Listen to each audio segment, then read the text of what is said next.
Good afternoon, everyone. Please take your seats. We're going to get started. I now note that the hour has come and this hearing is called to order.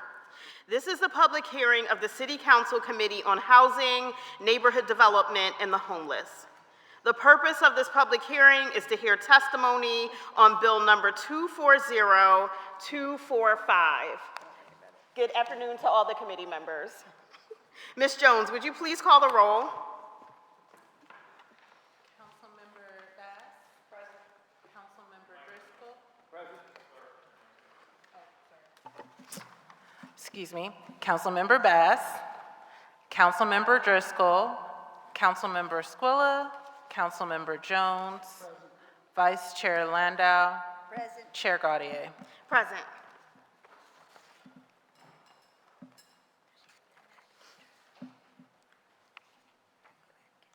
Thank you, Ms. Jones. I know for the record that a quorum of this committee is present and the hearing is called to order.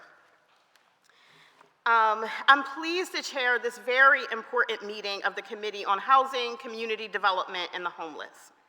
Today, we will discuss making our city's nationally acclaimed eviction diversion program the permanent law of the land.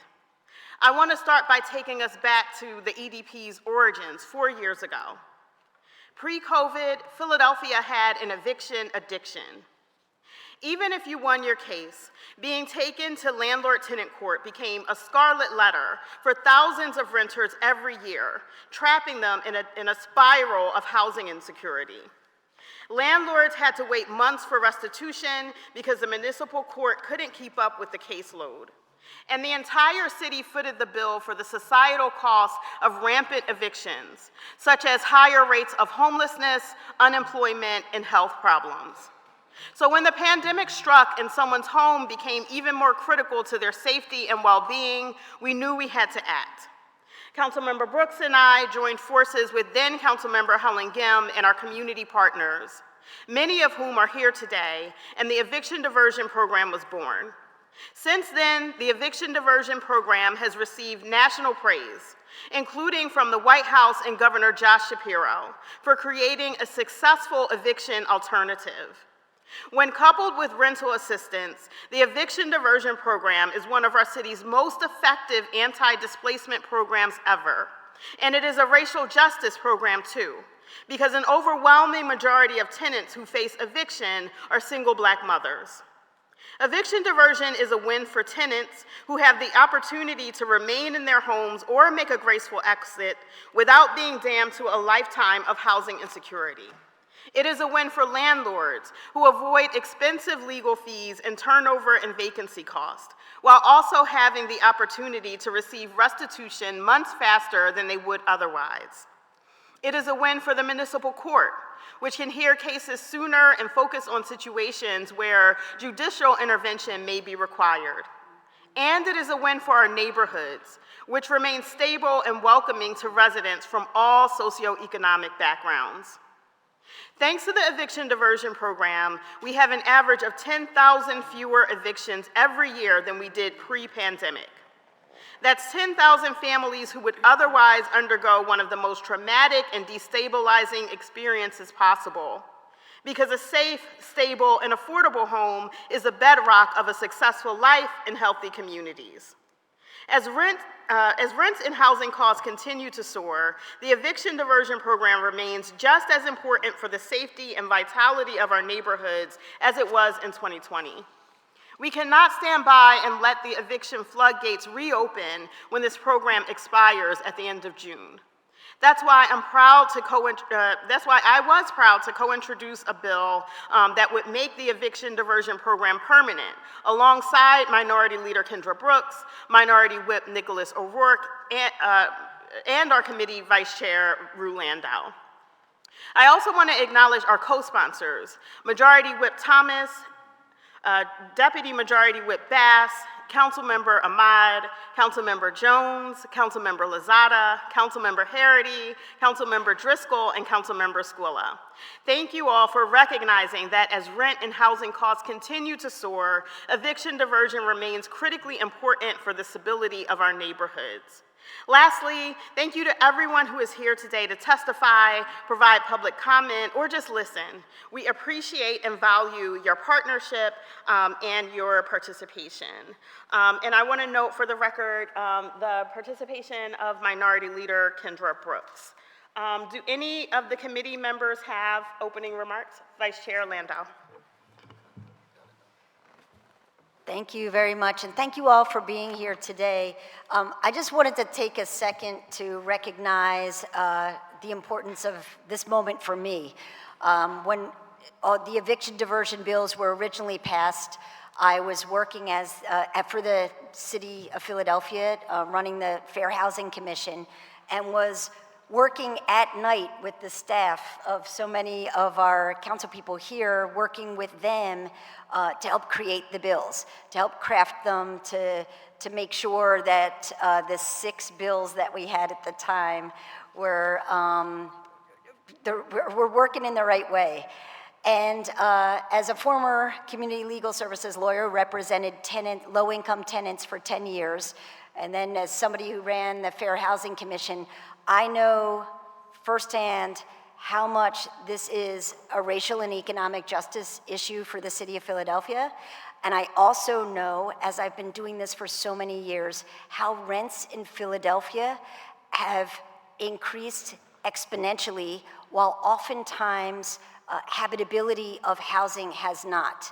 And while we're still working on all of these issues, to me, and to all of us here, this necessary pause in this process, this just pause that creates a time where landlords and tenants can just get together for a moment and see if they can work out issues before a complaint is filed in municipal court, which would be a mark on people's evictions records for forever, that this is the way, this is the right and just way to create a system that is humane and equitable throughout Philadelphia. And as we continue on with this pause, we will always also make sure that we're tackling as many of the other issues as possible, so people can live in safe, affordable, accessible housing anywhere in the city of Philadelphia that they want to live. Thank you. Thank you, Vice Chair. And I also want to note for the record the participation of Minority Whip O'Rourke. Minority Leader Brooks. Oh, I'm sorry. No, Councilmember. I yield Okay. to her. And then you.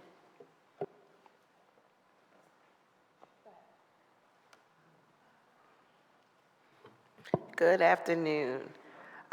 Nearly 4 years ago, our city made a historic stride in eliminating evictions and making the eviction process more fair to renters and small landlords. During the height of a global COVID pandemic, a small coalition came together to ensure that we kept Philly residents safe in their homes. And I was proud to be a part of that coalition and help lead those efforts in setting up our eviction diversion program. And it was a piece of a visionary legislation that has only become more popular over time. While it was an honor to be a part of those efforts, what I have seen over the last 4 years brings me even more pride. Our eviction diversion program was implemented and the residents began using it. And it was praised by housing advocates, municipal officials, the governor, and even President Joe Biden's administration. The legislation saved thousands from evictions and has been touted as a national model. It elevated Philadelphia as a leader on this issue. And to this day, our city still gets inquiries about how other cities can set up their own eviction diversion program. We have recently seen President Biden also make housing affordability a key plank in his re-election campaign. Right here in Philly, the data is showing the success of the program continues to grow. Because of this program, an astounding 45% of renters who are facing eviction are able to reach an agreement with their landlord outside of court and avoiding getting life-threatening eviction filing on their record. Even as evictions started rising dramatically in other cities over the pandemic, we were able to keep Philadelphia's eviction rate comparatively low.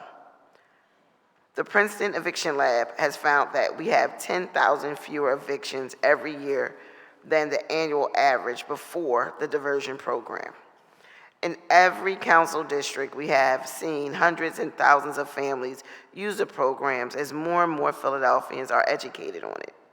As small landlords and renters are able to go through the process, we are making a real positive difference for working families. Not many policies grow in popularity, but our eviction diversion program sure has. Over the last 3 years, we have seen the support grow in this body as well. Councilmember Isaiah Thomas signed on to make sure the program was extended, and Council President Kenyatta Johnson helped grow support and ensure that it was properly funded. And I thank them for their support. The program was extended 3 times with the support growing from our colleagues each time. That's why today, as we come together to vote to make this program permanent, I am proud that the permanent extension of the eviction diversion program is sponsored by 12 of my colleagues. In addition to myself, Councilmember Gautier and Thomas, we are joined in support by Council Members O'Rourke, Landau, Ahmad, Jones, Lozada, Harity, Driscoll, Squilla, and Bass. Now I have to tell you, in my time in council, this has not been an easy feat, and I'm grateful for all of their support, but a near unanimous support for the program is receiving because Philadelphians are directly benefiting. One thing I've learned from the data we have collected over the past few years is that the program is most effective when it is paired with rental assistance. And in fact, eviction filings for cases with rental assistance were 5 times lower than those without. So as our housing crisis intensifies, we must make sure that rental assistance is available for renters and small landlords who need it. And we build on program success by including $50 million for rental assistance in our next budget. I want to thank all my colleagues for prioritizing this piece of legislation, and I look forward to everyone testifying today. Let's get this done. Thank you. Thank you, Minority Leader. Councilmember Jones. Thank you, Madam Chair. I'm speaking today for some of the senior members of council, and I'm not talking about Cindy Bass because she only has longevity but not age. She's been around, but she's not old enough to be old yet. But what I will say, she was around when we passed the mortgage foreclosure diversion program and fought for that. She understood, like I understood in my district, that it was an ownership problem at the time. But to my newer colleagues, they showed us it wasn't just ownership, that it was rental. And during the pandemic, raised the alarm that said if we don't do something now, we will have a tsunami of evictions. And we leaned into it and figured it out, but they were so right. Had we not put our thumb in the dike of the dam, we would have been overrun. And it's cheaper to keep people in their homes than to put them in homeless shelters. So I want to thank my colleagues for that. I want to say that this is a continuation of those efforts back in the day. Marion Tasco, Member Bass, was the first person that kind of came up with the foreclosure diversion program, which in some ways helped be the forecursor to this program. So I'm thankful to all of you for continuing to keep the flame alive. And I don't think in our current situation, when we start to hear about stats of how much affordable housing costs, that this is going away. So thank you all for your continued diligence. Thank you, Council Member, for your support through all of this and for the experience that you bring on this issue. And you're absolutely right. The mortgage diversion program was absolutely a model for what we're doing now with eviction diversion. Minority Whip O'Rourke, please. Thank you, Madam Chair. Not a whole lot to say today. I just want to state for the record that so many folks have been politicized by what's going on in the world currently. I think I've had a few moments where I've seen my politics shift and change, and one of the key moments actually was a few more years back at the start of the pandemic, where so much was revealed about the way this world works, this country works, the way this Commonwealth, this city works, and it became very, very clear why we say housing is a human right. And to be able to see the beginning of this work, and for so many to have been advocating for it, it's an honor, because I wasn't a member of this body when this effort went underway. But I was finding myself with a number of 200 or 300 other young adults and folks of various ages sleeping on the steps of the United States Capitol as we continue to raise awareness about the injustice of having folks who are houseless and, among other things, just out in the open as we were trying to figure out how to navigate a pandemic. And so I'm so honored to be a part of today's committee hearing as we see material wins come to fruition to make sure that folks have shelter over their heads, which I think is always a righteous and sacred work. So thank you, Madam Chair, and all of those for your work and getting us here. I'm grateful to be with you all today. Thank you so much, Minority Whip.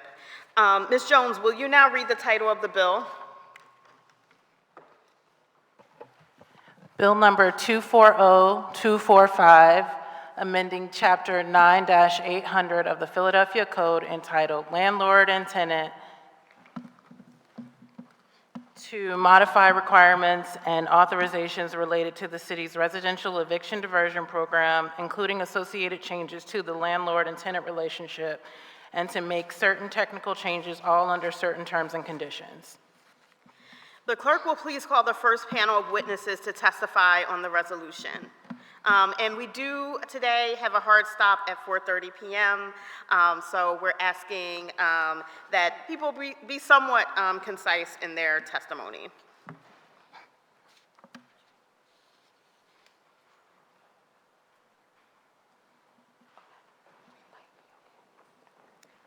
All right, excuse me. Yes. On the first panel, we have Mark Dodds, Interim Deputy Director of the Division of Housing and Community Development, Nancy Geis Giacomi, Mediation Manager, Eviction Diversion Program, Cora Good Shepherd, Abraham Pardo, Vice President of Housing and Diversion Services, Urban League.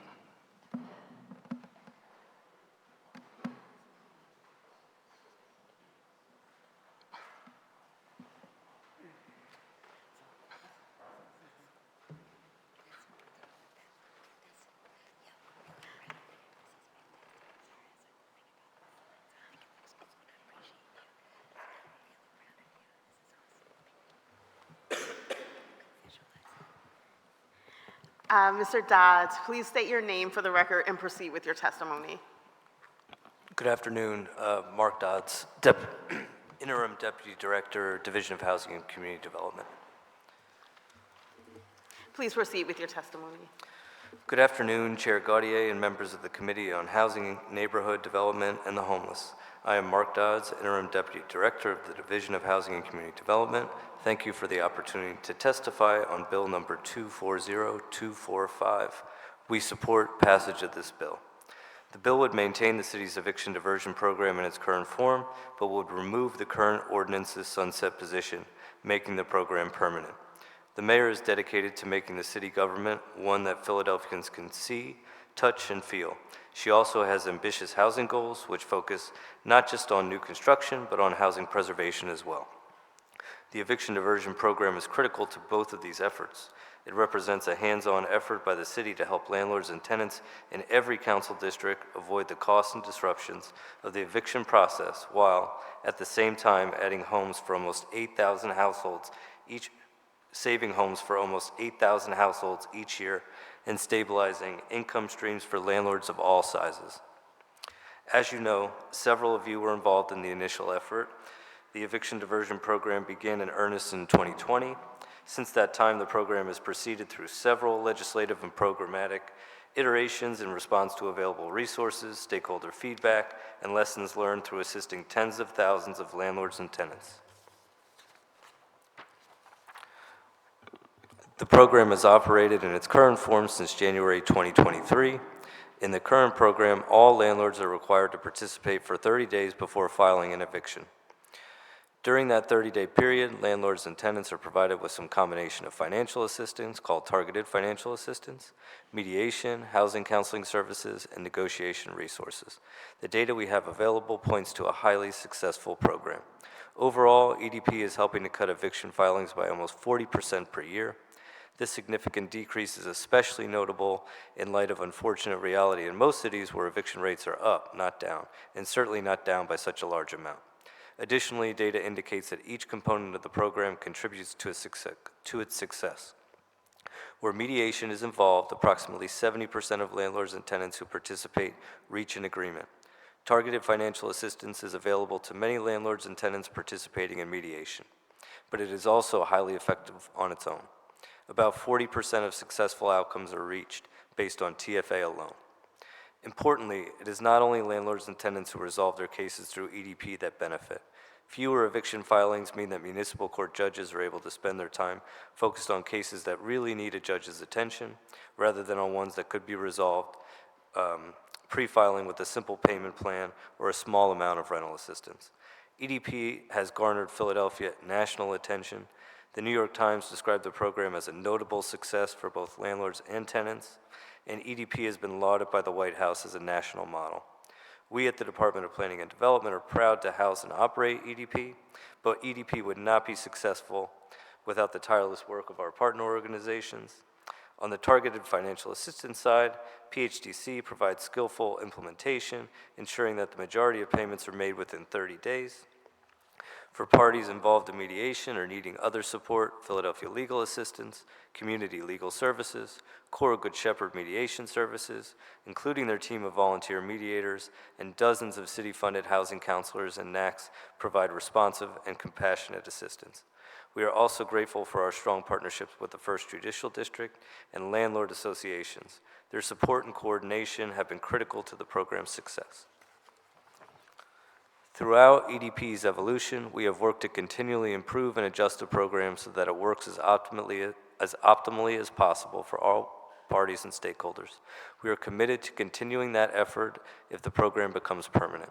EDP does require significant resources, and as legislation states, it is not council's expectation that the diversion program will continue if there is insufficient funding available to operate the program.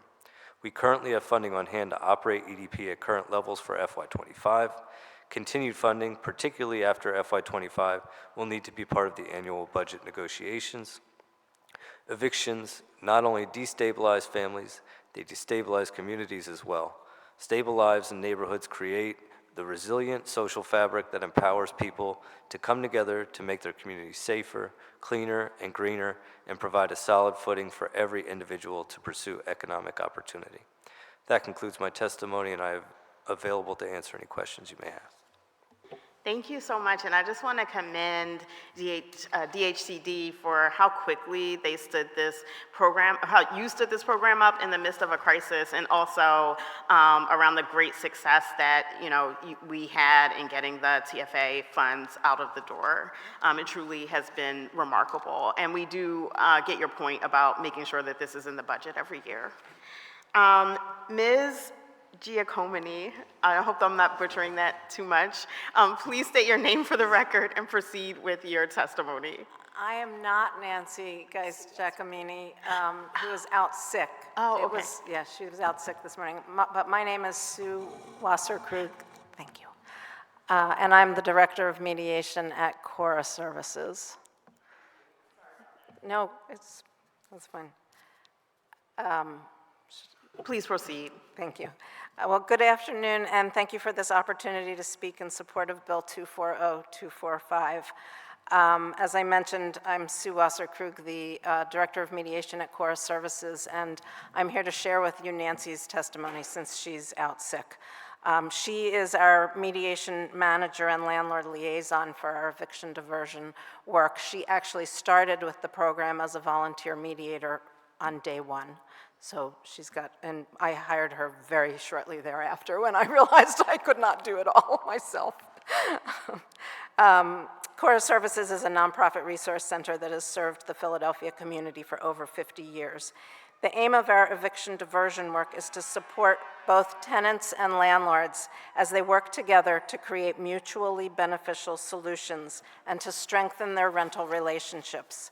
EDP has proven to be effective, as you've heard, and sustainable for landlords and tenants to resolve residential rental disputes without the need for court intervention. And the great results, some of which you've heard, nearly half of all renters who entered the program did not have an eviction filed against them. Nearly 70% of all cases with a completed mediation reached an agreement. And Philadelphia is one of just a handful of jurisdictions in the country where eviction filings have not returned to pre-pandemic levels, and this is in large part due to EDP. Eviction diversion begins when a landlord completes an online application. Because of the novelty and complexity of the program, we offer an easily accessible landlord liaison support throughout the process. We at Cora Services review 500 to 600 EDP applications weekly while managing nearly as many related calls, texts, and emails from landlords and their agents. We schedule and process anywhere from 50 to 80 mediations per week. Nearly all of those are handled by trained volunteer mediators. We trained a new batch just this morning. And what we hear in our role as the landlord liaison is not just buy-in from landlords, but actual gratitude. Even the most reluctant landlord, property manager, agent, or attorney will agree that at a bare minimum, this program helps the court manage caseloads and reduce dockets.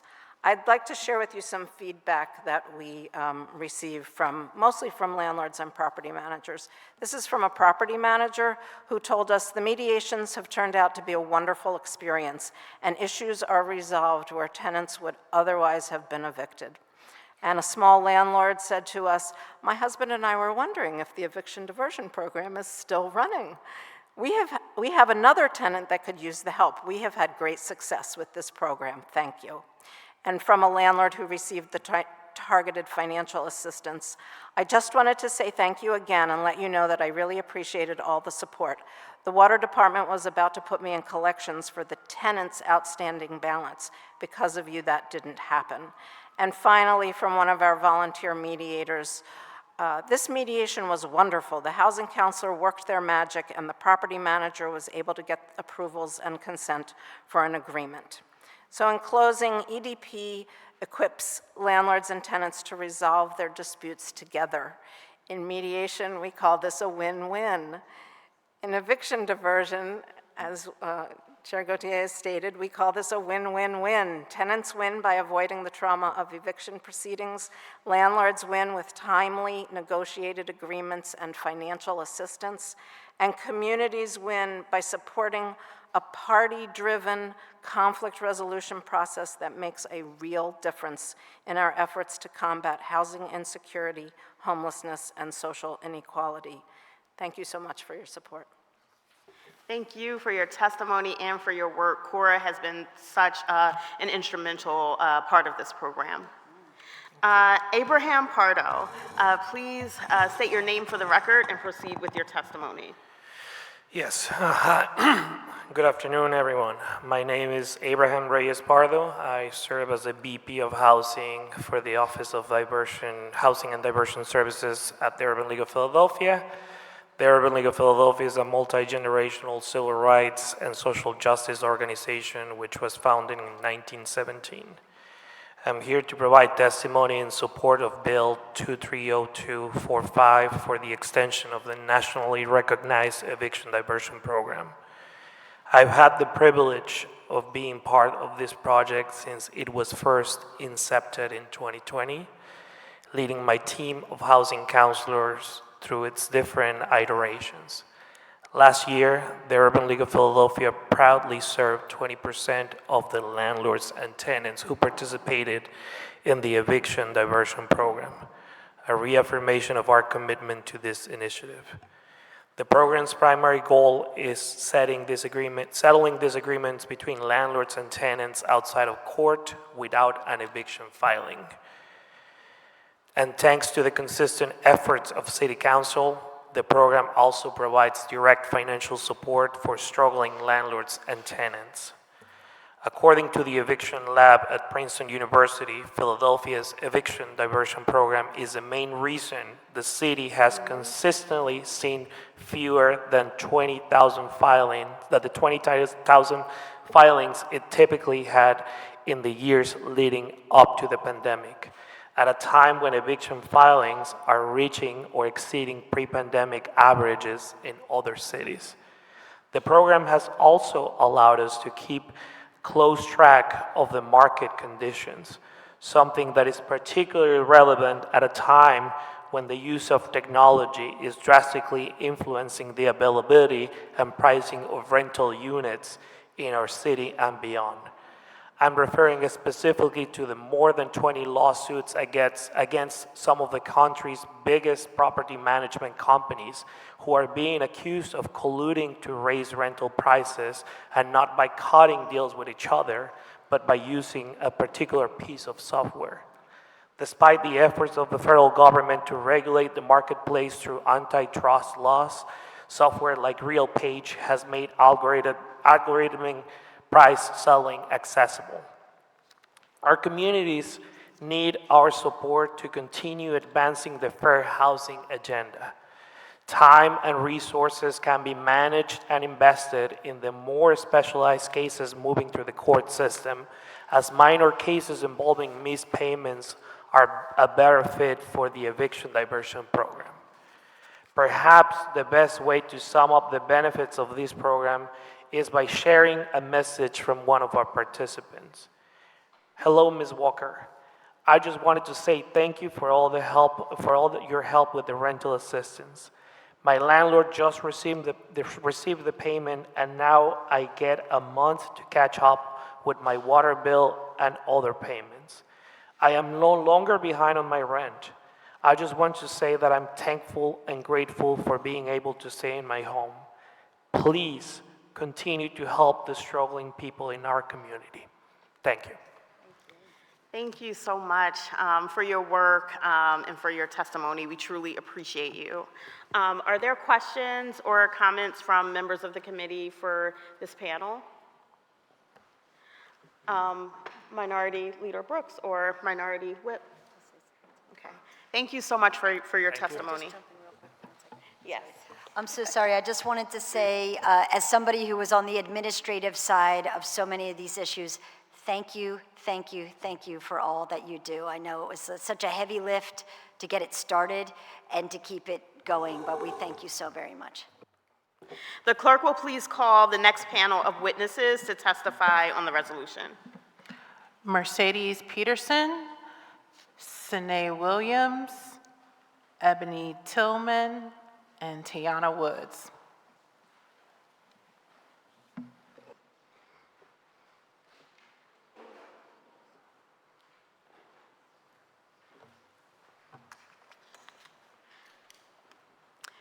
Please state your name for the record and proceed with your testimony. Good afternoon.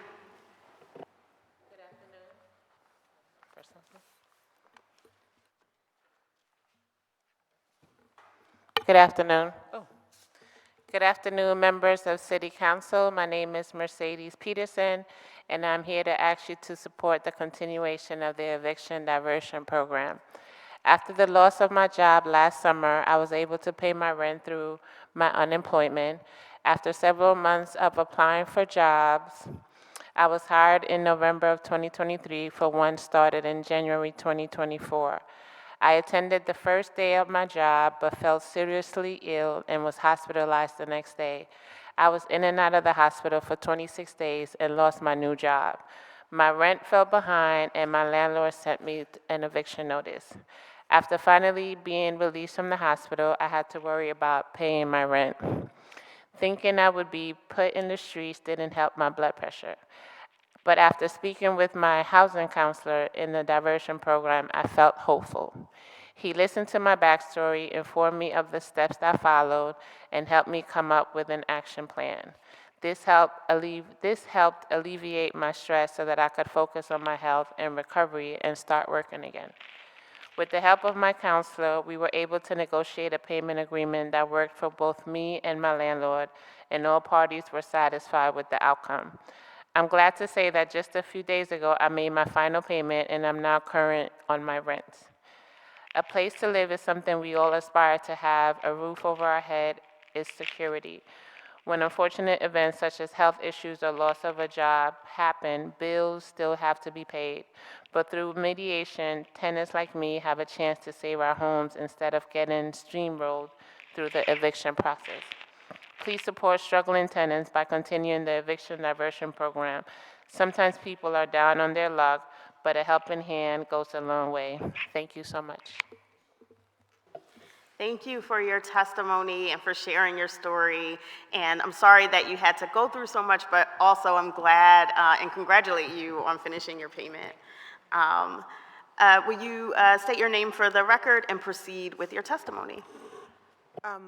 Hello? Okay, cool. My name is Tiana Woods, and I am here to speak on keeping the eviction diversion program. So, good afternoon. My name is Tiana Woods. I'm a renter in the Ogon section of Philadelphia. I'm also a member of Renters United Philadelphia. I'm here to support this eviction diversion program and to argue for it to have more funding. I want this program to stay because it will be beneficial to others in my predicament. I'm a mother of three. And I work about 84 hours a week taking care of my 86-year-old grandfather who also stays with me. He's also a veteran. The place that I was staying at had plenty of issues, and I wasn't privy to the actual process of withholding rent, so I ended up getting a letter about my eviction hearing. However, I attempted to go through the eviction diversion program, but I never got through. So I ended up having a judgment by agreement placed on me, and I have that's all dealt with now. However, from hearing the stories of others, if I were to have been able to have been a part of this program, I knew that it would have alleviated some of the issues. So yeah, I'll continue from my paper. My landlord tried to evict me, and unfortunately I wasn't able to use this program because he did not do his due diligence. But like I said earlier, the program would have helped me to pay back the rent and to prevent the eviction from being filed. If I had been able to use this program, then we could have avoided going through the court system altogether and having this permanent scar on my record, which now could prevent me from having stable housing for my kids and in the future. I did try to look for housing elsewhere, but due to having the JBA, I was denied several times. So there's that. I'm sorry.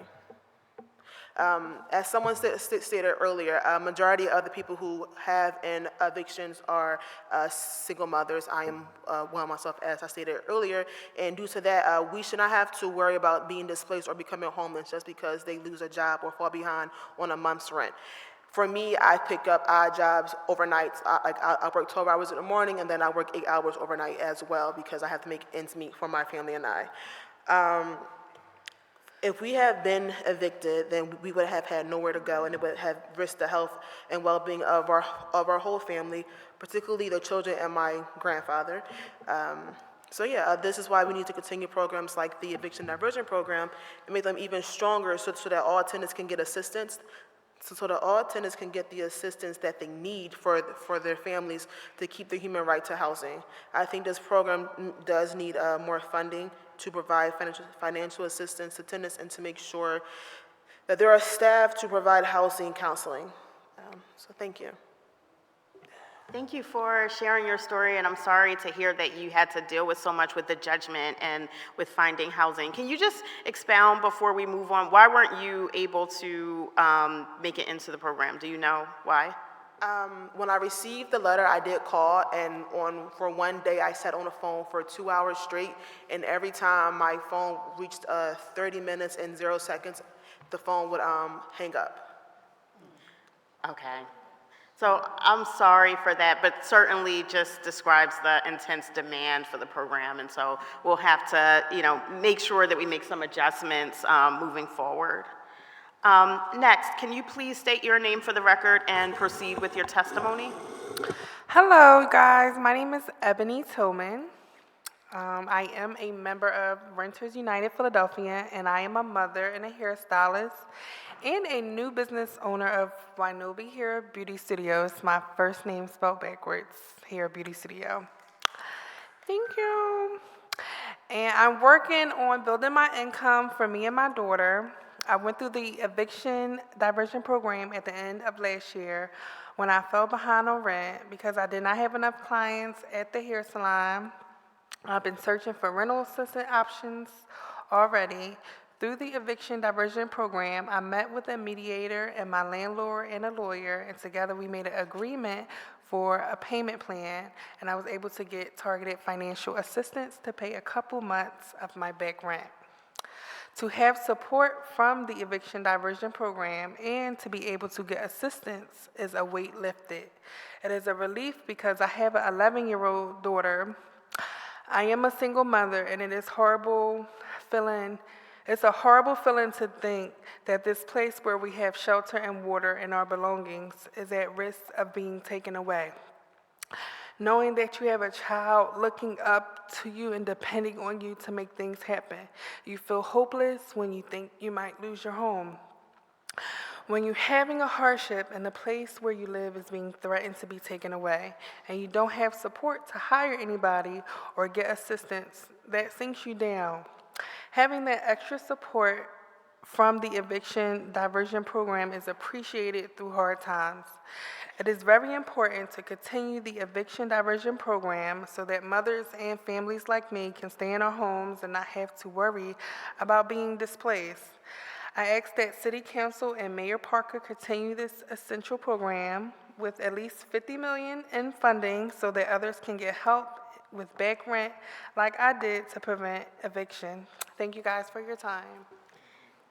Thank you so much for sharing your story and for advocating for this program and assistance to continue. Are there questions or comments from members of the committee for this panel?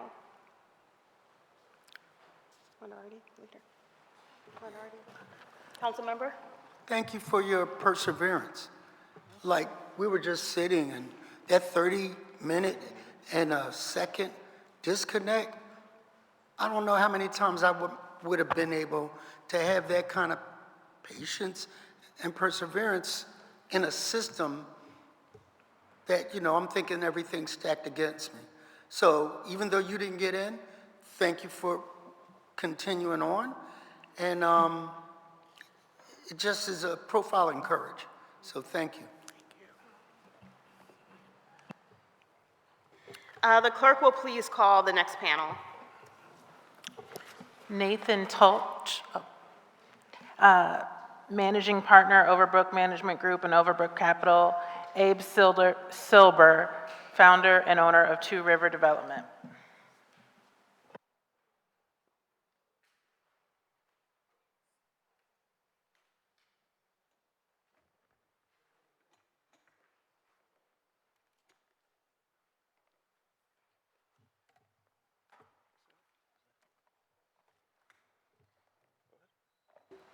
Good afternoon. Please state your name for the record and proceed with your testimony. Good afternoon.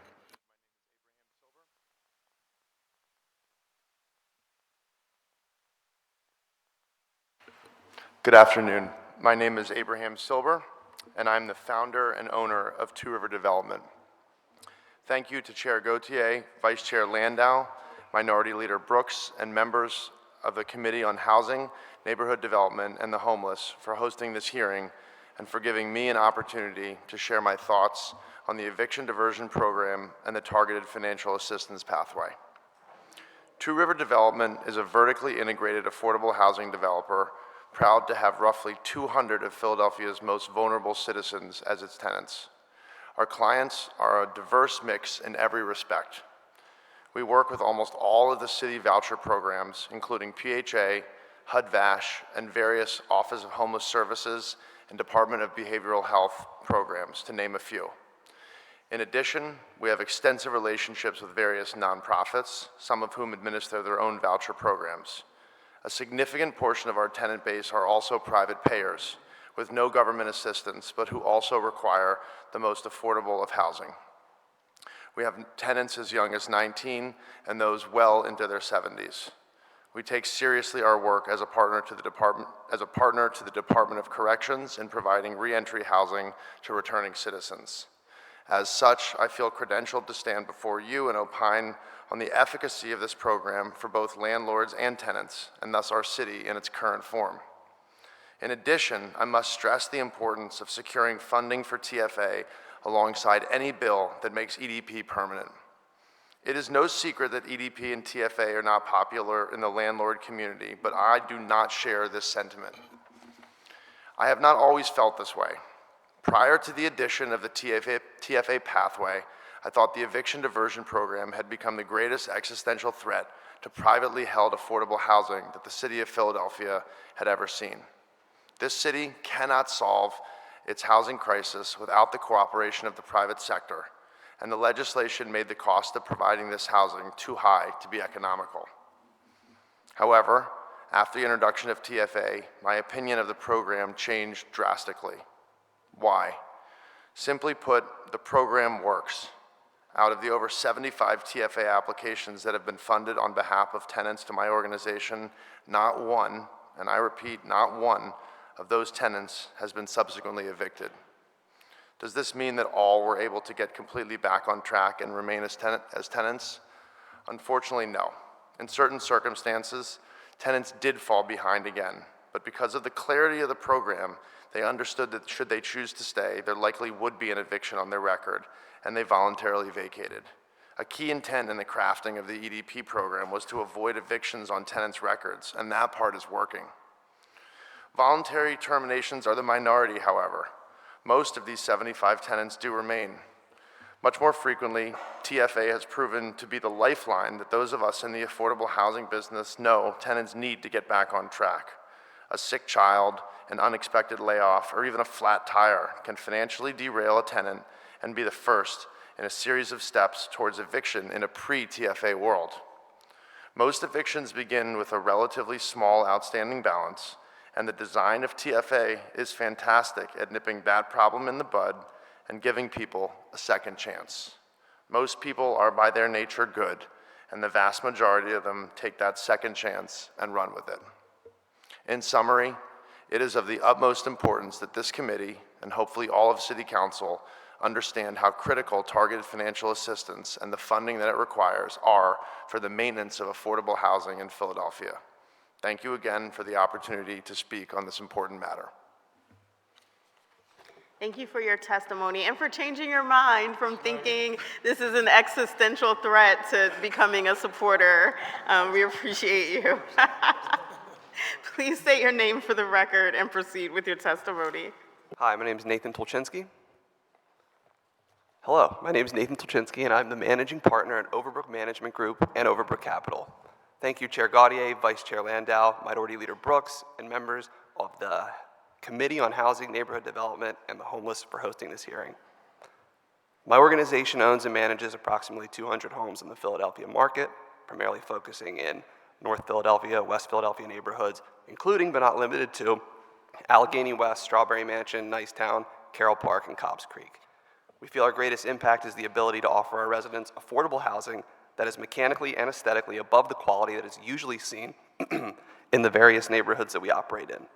We're able to do this largely because of the different subsidies that are offered to our tenants via organizations like the Philadelphia Housing Authority. Today, I'd like to champion the efforts of everyone involved in the eviction diversion program and TFA for the positive impact it has made on the housing crisis in Philadelphia. Although I'll be clear to note, programs like EDP would make it very difficult to invest in affordable housing space without some form of subsidy like TFA to accompany it. Guiding tenants out of delinquency while simultaneously providing landlords the lifeline of continued payments to maintain debt, property maintenance, and safety of these homes is an absolute necessity. TFA is providing tenants with a second chance while also preventing future delinquency. Creating trust with tenants and landlords in the neighborhoods that we operate in has historically been a very difficult task. Private landlords generally resort to the most expedited forms of evictions to rid themselves of non-paying tenants, then subsequently result in destructive landlord-tenant relationships that are virtually impossible to recover. That tenant, eventually, if the eviction is successful, becomes homeless or displaced into the vicious cycle of homelessness it continues. If that isn't debilitating enough, the ability to rent in the future with an eviction on record ultimately places individuals in homeless purgatory. It is our belief that the data will show giving tenants and landlords the ability to participate in the eviction diversion program accompanied by TFA, there will be an overwhelming decrease in homelessness followed by a continuous trust and cooperation between landlords and tenants that will ultimately result in more affordable housing for the citizens of Philadelphia. Thank you. Thank you for your testimony and for also being a model for landlords. And we hear you both loudly and clearly about TFA, and we're hoping the powers that be here as well. Any questions or comments from the committee? Minority Leader? Thank you so much for your testimony. Thanks. The clerk will please call the next panel.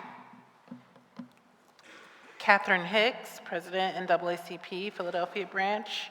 Lanise Bodison, Senior Director of Programs, Maternity Care Coalition. Sherry Thomas, Director, LCD Housing Initiative, Legal Clinic for the Disabled. Adam Weintraub Barth, Senior Attorney, Tenant Rights Senior Law Center.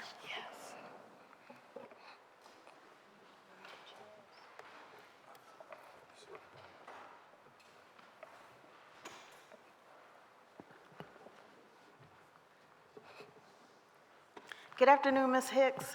Good afternoon. Please state your name for the record and proceed with your testimony. Okay.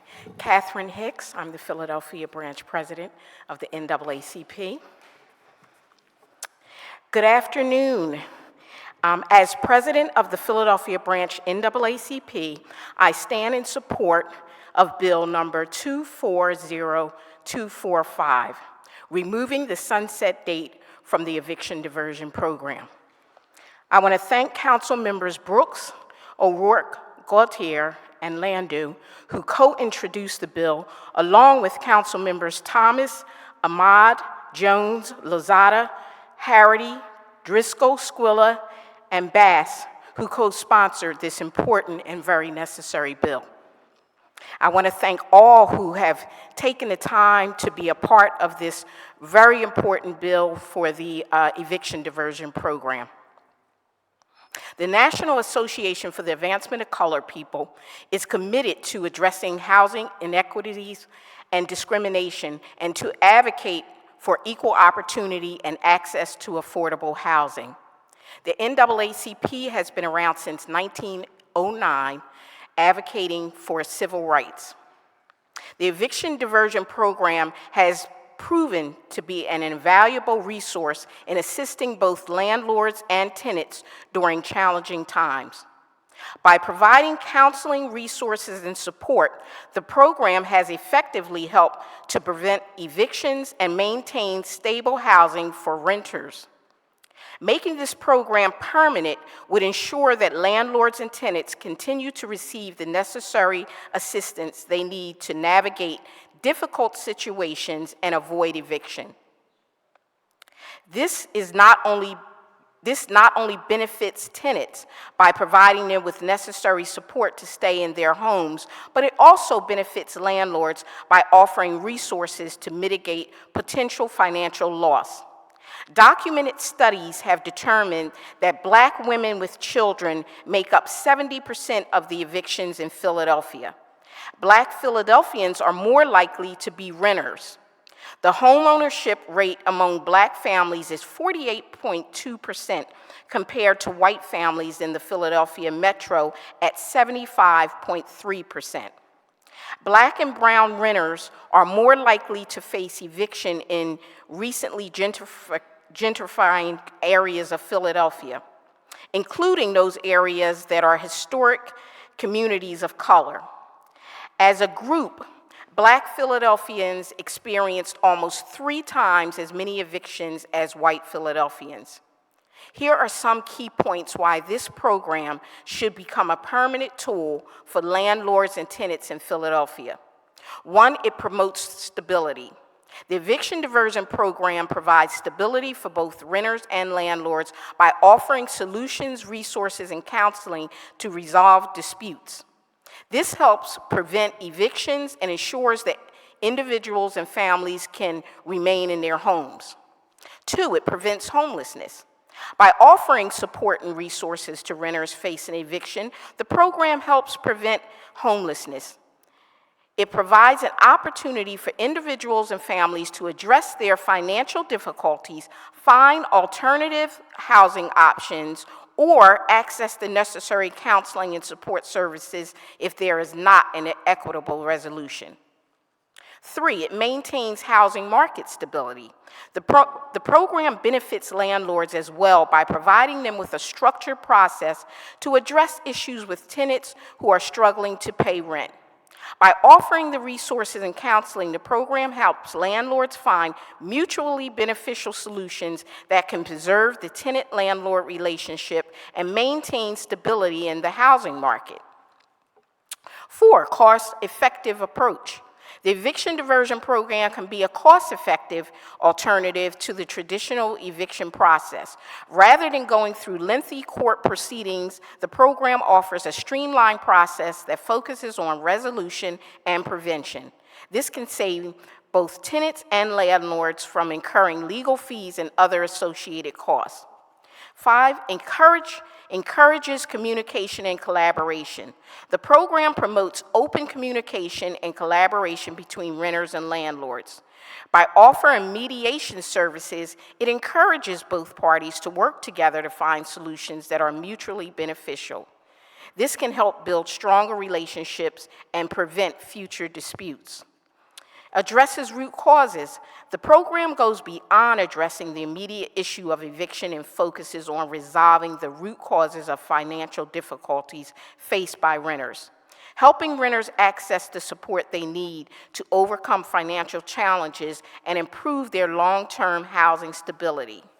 Overall, making the eviction diversion program a permanent program would be a proactive and compassionate approach to addressing eviction-related challenges and fostering stability for both landlords and tenants. The Philadelphia branch NAACP will continue to be an advocate for this bill and for this program. Thank you. Thank you for your testimony and for rightly characterizing this as a racial justice issue and for expounding on the many, many benefits of the program. Please state your name for the record and proceed with your testimony. Good afternoon. My name is Lonnie Spottison, Senior Director of Programs at Maternity Care Coalition. Thank you for inviting us here today to offer testimony on this innovative and effective program that has benefited so many of members of our community. Maternity Care Coalition works with hundreds of families a year across Philadelphia, providing home visiting, child care, doula and lactation services, community and parenting education, and behavioral health support. Maternity Care Coalition believes in an equitable and just future for all families and is committed to challenging the structures that create barriers to equity.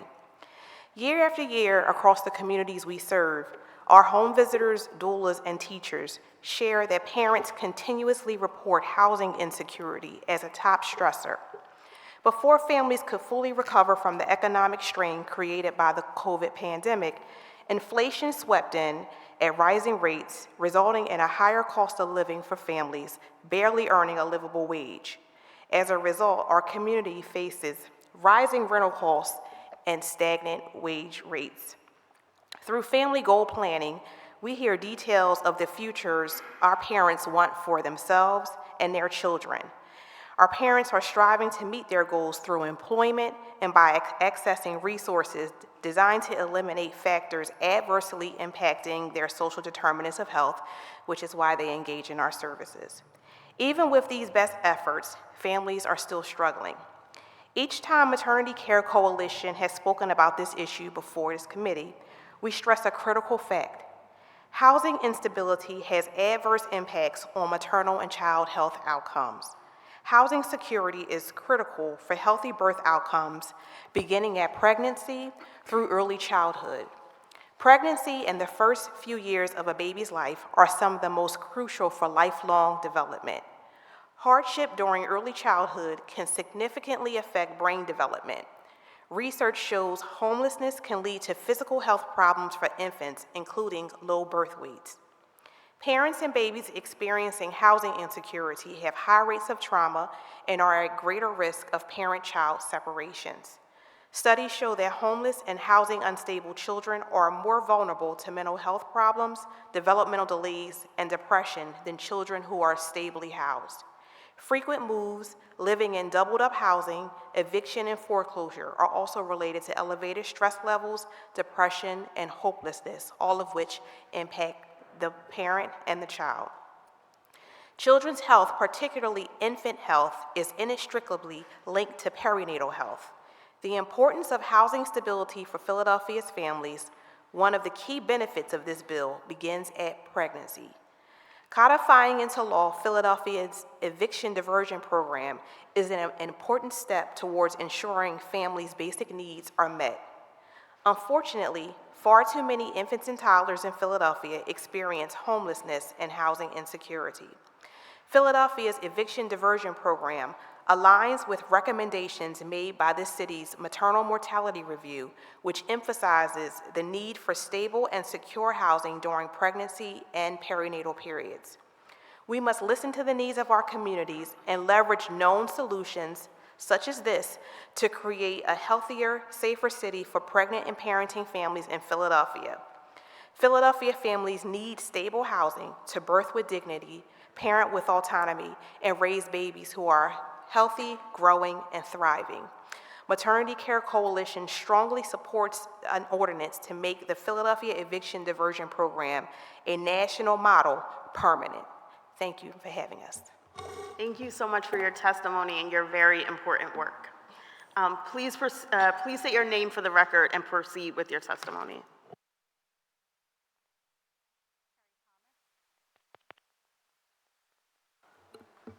Is this on now? Sherry Thomas. Good afternoon, and thank you for this opportunity to address the committee in support of Bill number 240245.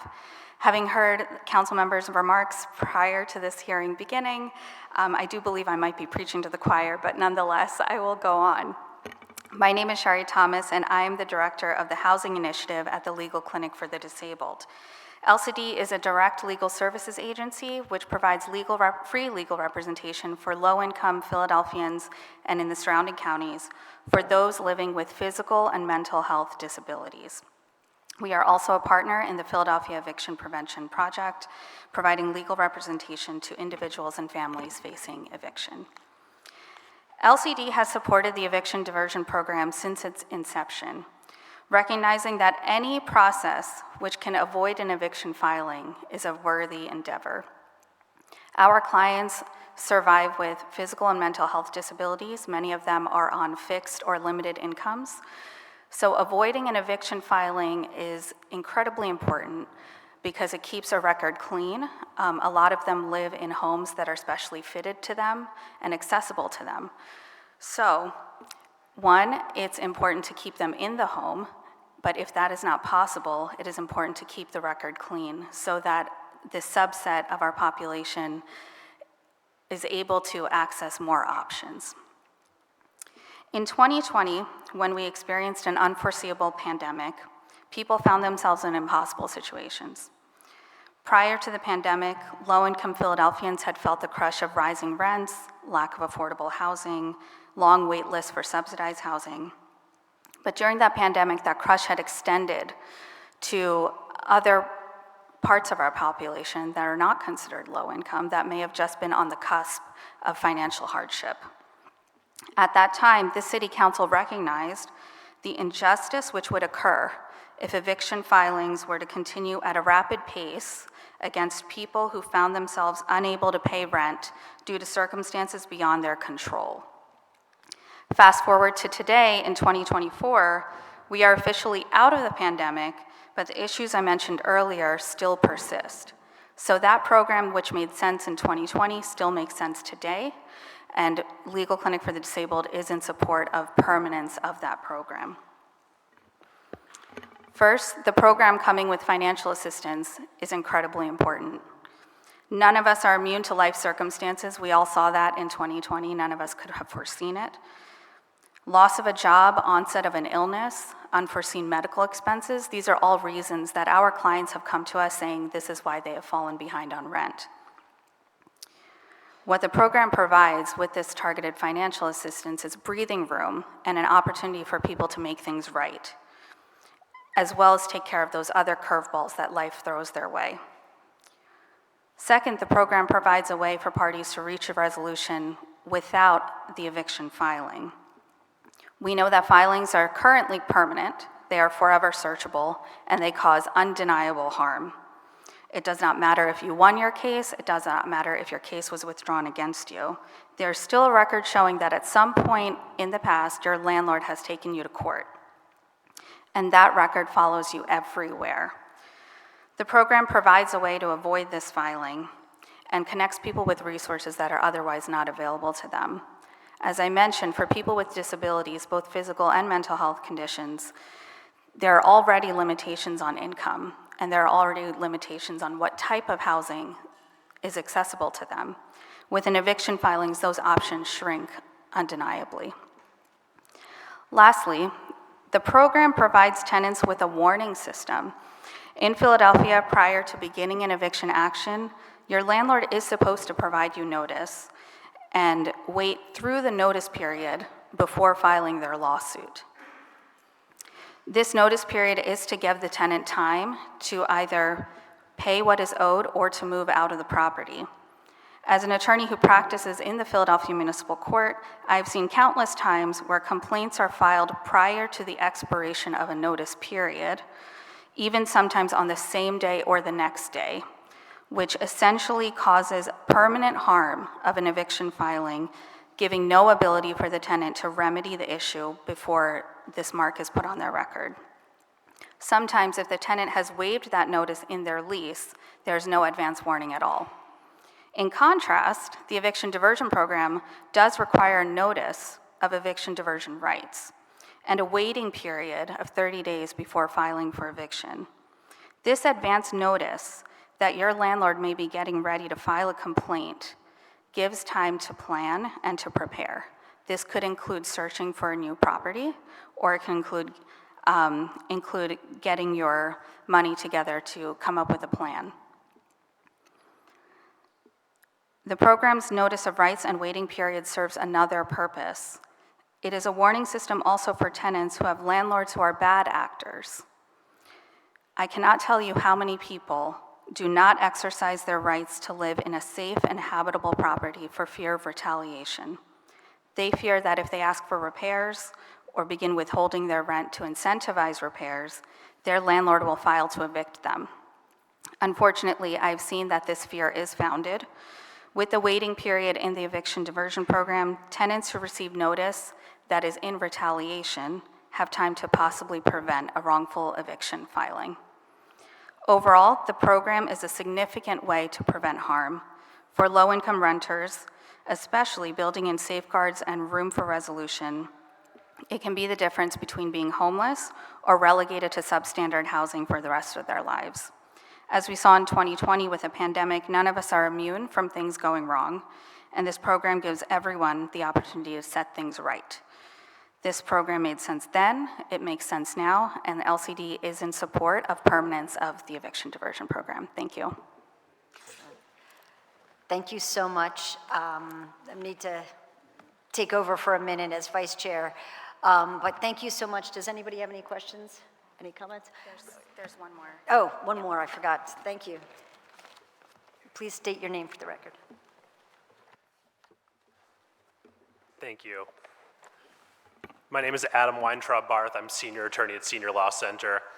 I'd like to thank my colleague Sherry for giving me her seat and also for being a wonderful partner in the Philadelphia Eviction Prevention Program, along with our colleagues at Community Legal Services. I speak here today in support of the permanent extension of the Eviction Diversion Program. At Senior Law Center, we seek justice for older adults by using the power of the law, educating the community, and advocating on local, state, and national levels. We're the only nonprofit organization in Pennsylvania whose mission is dedicated solely to providing legal services to older persons, and one of very few in the nation. Our Tenant Rights Project provides representation and advocacy to tenants facing various landlord-tenant issues, including evictions, ejectments, Fair Housing Commission complaints, as well as those going through the eviction diversion program. Since the creation of eviction diversion in 2020, thousands of tenants have been able to stay in their homes or otherwise reach amicable agreements to avoid going to court. We strongly support the permanent extension of this program. The extension is likely to prevent thousands more evictions and keep tenants in their homes. Importantly, though, it will also save Philadelphia tenants countless unnecessary hours in court, hours of missed work, family and personal obligations, and stress for tenants having to go to court hearings that were simple enough to resolve through diversion. As representatives of older adults, these incidental benefits of eviction diversion and successful outcomes from diversion are truly life-changing and life-saving for our clients. Older tenants are more likely to be disabled, frail, or in poorer health than younger tenants, and housing has an enormous impact on their health, safety, security, independence to age in place versus being institutionalized or homeless on the street. To put it simply, eviction diversion has been an incredible success for our clients. As is, most eviction cases result in a settlement, and only a small percentage result in a hearing in front of a judge in municipal court. Eviction diversion enables the court to deal with fewer cases, allowing the court to devote its time to more complex and adversarial matters. We're further encouraged by the availability of rental assistance, the Targeted Financial Assistance Program, available only through the Eviction Diversion Program. We hope that the council and mayor continue to provide funding for rental assistance available both through the diversion program and otherwise, and we hope that the funding keeps up with the rising cost of rent for tenants. Targeted financial assistance has provided an incentive for landlords, as we heard today, and for tenants to participate in eviction diversion and can be a lifeline for both parties. We've had many successes both directly representing clients in the program and also providing information and legal advice to clients as they navigate the program themselves. One of the positive aspects of eviction diversion is it allows tenants a level of anonymity with their problems. Their issues don't get raised in an open court, nor do their landlords' unproven allegations against them create permanent public records available for anyone to view. As a result, tenants who have previously made diversion agreements and remain in their units are somewhat reluctant to come out in the open and discuss their success stories over concerns that anything might rock the boat with their landlord. Others who were able to negotiate an amicable move out through diversion expressed to us that the program allowed them to remain anonymous and get a fresh start in a new home without the stain of an eviction court filing. For that reason, understandably, they wanted to close that chapter of their lives and keep it closed. While I exclusively represent tenants, my colleagues at Senior Law Center also represent and assist homeowners and landlords. Eviction diversion has been a success for both tenants and landlords. No one is forced to agree to anything, and the eviction diversion staff assists parties in finding common ground to benefit everyone. I explained to my clients at the outset of representation in a diversion matter, as the mediators do in the mediations themselves, there is no finding of right or wrong in diversion. Rather, the goal is to see if we can work to find common ground and find an agreement that works for everyone. Landlords aren't obligated to do anything other than negotiate and discuss the matter in good faith. Incredibly, an opportunity for both sides to simply discuss and work out their issues in good faith has saved thousands from eviction and will save thousands more. While we strongly encourage the City Council to enact this legislation, I wanted to take a moment to mention that there are some frustrations our clients have endured in the program. We've seen cases where landlords send individuals to represent them in diversion mediations who are unfamiliar with the facts of the case and often don't even have settlement authority. Other tenants have been directed to the, quote, direct negotiation pathway, where they're instructed to negotiate directly with their landlord or their landlord's attorneys, and are often met with radio silence. Perhaps the worst and most frustrating situation is for the tenants who go through diversion, reach an agreement, don't breach it, and their landlord still files a case in court against them. We hope you'll consider these issues in the future, but we think there is no better way to work on improvements to the program than first making the program permanent. We strongly encourage the enactment of this legislation to make the eviction diversion program permanent, and would also welcome the opportunity to work with the council to find ways to continue to improve the program in the future and help the eviction diversion program reach its full potential in benefiting both tenants and landlords. Thank you. Thank you so much. Thank all of you. It's the advocates and the lawyers and the support staff that are really not only making this a success, but also benefiting from it as well, I know, because it actually gives you that moment before you get to court. Can I, one of my favorite things you just talked about was the, you have the anonymity of the unproven allegations, and that's the problem, right? Landlord alleges something, it could be the best tenant in the world, it could have even been a mistake, but once that complaint is filed in court, it doesn't go away, and the world thinks you did it. And even if the case is withdrawn, there it is in the docket, in the computer system, and it doesn't go away. So look forward to making some moves on that as well as we try to make sure that we can seal eviction records in the future. But thank you all so much. Can't thank you enough for what you do and for being here today. Thank you. Clerk, can you call the next panel? Excuse me. Elizabeth Freed, the Honorable Annette M. Rizzo, and Jennifer Coatsworth.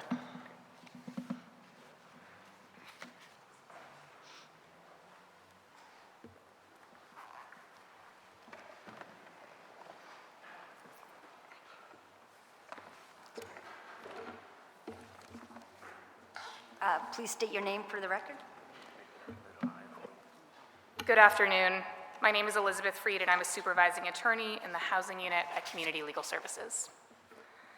Thank you for the opportunity to address the committee in support of such an important bill today, making the eviction diversion program permanent in Philadelphia. As was, I think, mentioned earlier, CLS was part of the coalition that helped build EDP in 2020, and since that time, we have been working with the housing counselors and the mediators in the program to ensure that they are trained and well supported in their work. CLS also works to ensure the coordination between some of these programs, between the eviction diversion program and between the Philadelphia Eviction Prevention Project and Right to Counsel. And all of these programs work in tandem to ensure that tenants are supported no matter where they are in the eviction process. And as you've already heard quite a bit today, EDP gives tenants the opportunity to resolve those more straightforward cases earlier on in that process with the support of housing counselors and mediators. Those cases that involve more complicated factors, legal defenses, those are then handled by the court system with the benefit of legal counsel for tenants through PEP and through Right to Counsel. All of these programs together with other investments by the city are creating the stability that will help us address our city's housing crisis. It was said earlier, I'm going to say it again, the diversion program has already proven successful. It is a program that we've seen work. In 2023, landlords and tenants that participated in mediation through EDP reached agreements in 70% of cases. Again, I think that's a really critical figure to return to because it just shows what a successful program this can be when landlords and tenants are given the space to engage with each other prior to court. The program has also helped reduce eviction filings by 40% last year. Also a very important figure to spend some time thinking about, because this program has saved thousands of tenants from what many of our clients have described as a traumatic long court process with effects years down the road, regardless of the outcome of the court case, that can often make it very, very challenging, as we've already heard today, for them to find safe and affordable housing in this city. And I do want to spend a little bit of time on targeted financial assistance as well. This is the rental assistance that was introduced in January 2023. It has just further strengthened the EDP program. More than 40% of cases last year resolved through the help of TFA alone. This is funding that we know, we have seen, keeps people in their homes. It helps keep families safe. It helps keep families together. It can often protect people's very precious housing subsidies. So all very, very important things. TFA, as we've heard as well, also compensates landlords directly when tenants fall behind for any number of reasons. TFA can help avoid tenant turnover. TFA can help landlords avoid expensive, protracted court processes when judicial intervention really isn't necessary a lot of the time. So we do hope to see this funding expanded both in the 2025 budget and beyond to help even more tenants and landlords in Philadelphia. So in sum, CLS is so proud to see EDP recognized as a successful model in reducing evictions, benefiting both landlords and tenants, as we've heard today. And we look forward to working collaboratively with our partners moving forward and City Council to ensure its continued success in the future. Thank you.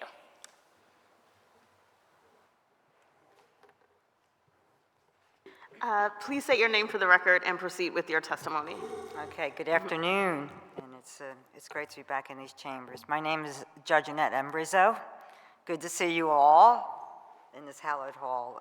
I'm very honored to be here. And for all of you here, and when I look this way, I just have to say this off record, I see the faces of incredible leaders who really are at the epicenter of why we have stability in this city and why all of the speakers here have been heard time and time again to stabilize housing for our citizens. So a huge shout out to you. I'm allowed to do this, I'm the old head. And that's why I wanted my good friend, Councilmember Jones, because we were there in those moments. I'm going to shortcut my comments, actually. I'm going to go off script because I need to address some of the issues which are raised in some of the other speakers. So I'm here to help and support this wonderful body. It's really an honor. Yes, 4 years ago, it started in the middle of crisis, and yet this eviction program was given life and a lifeline to so many and a voice to stabilize so many families, blocks, neighborhoods, and the city as a whole.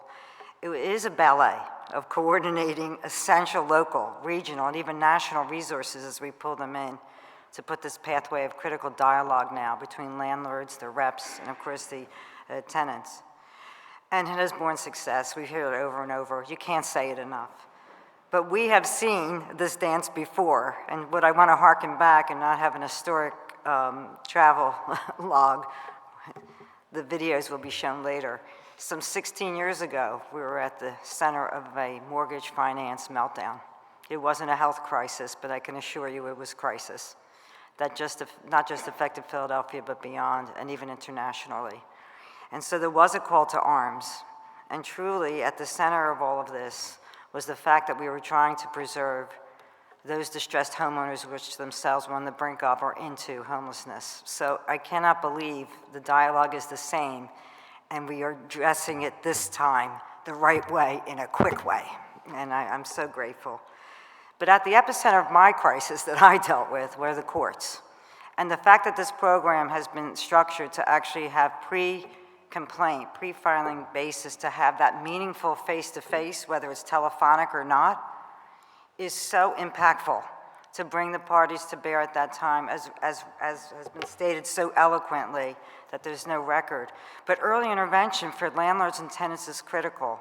And you have assembled under this program an amazing ecosystem of talented housing counselors who deal with all the demographics in this city, whether it is seniors, those who have language impairments, those who are veterans.